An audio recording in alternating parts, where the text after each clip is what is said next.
Tucker Carlson described how the West was in decline. But instead of blaming this on Muslims or refugees, Tucker took full accountability by outlining how this regression is due to Westerners losing the religious aspect of their culture, as well as succumbing to degenerate lifestyles that promote instant gratification and also being enslaved through the banking system. And not only that, Tucker also made the bold claim that Muslim nations that incorporate Islamic law, i.e. Sharia, are thriving and are miles ahead of Western countries. There's not a single Western city that's thriving, and they're all degrading in exactly the same way. Yeah. It's self-hatred. People lose their will to live, their will to pass on their culture, their values, their religion to their children, their will to have children. There's just a lack of self-respect. I notice it because I travel outside the Western world, the white world. It's amazing. You go to the Gulf, and it's incredible to be in a place that has pride in itself, that believes in its religion and culture. Those people are happy. They're welcoming of others. They're tolerant of diversity. There's none of that here. But you go to a country like the Emirates or Qatar or Saudi Arabia, and you see that when people are self-confident, when they're really pleased with what they're doing and they believe that their system is the right system, that self-confidence results in a welcoming attitude. You'll say, I'm really kind of pro-Jesus, like I'm a Christian. They'll be like, oh, that's so great.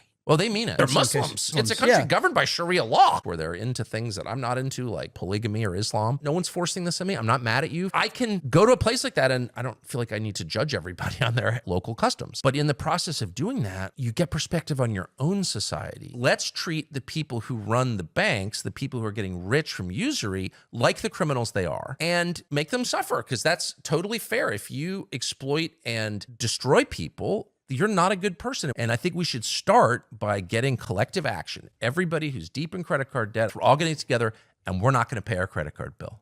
Tucker claimed that as a person that travels a lot, he hasn't seen a single Western city in Europe or America that's thriving. Tucker put this moral decay down to self-hatred, lack of religion, and not prioritizing family life and having children. Tucker Carlson had the humility to admit that his experience visiting Islamic nations has been nothing short of, in his words, incredible and amazing. Tucker described the Gulf as a place where people are self-confident, happy, welcoming, tolerant of others, and as having great pride in their religion, which all contributes to a thriving and innovative culture, as he called it. Tucker made an excellent point when he said the Western banking system, in particular usury or interest rates, which is forbidden in Islam, is another destructive factor that is crippling the West, even going as far as labeling these elitist bankers as criminals. Tucker pointed out that until there is a unified effort to stand up to these bankers by refusing to pay interest, the West will forever remain enslaved and in turn in decline. I respect Tucker's honesty in admitting that Prophet Jesus, peace be upon him, is shown the utmost respect in Muslim countries, and that Sharia legal systems work extremely well despite the anti-Islam propaganda we hear in the Western media, which is yet another industry run by the same people who run the banks.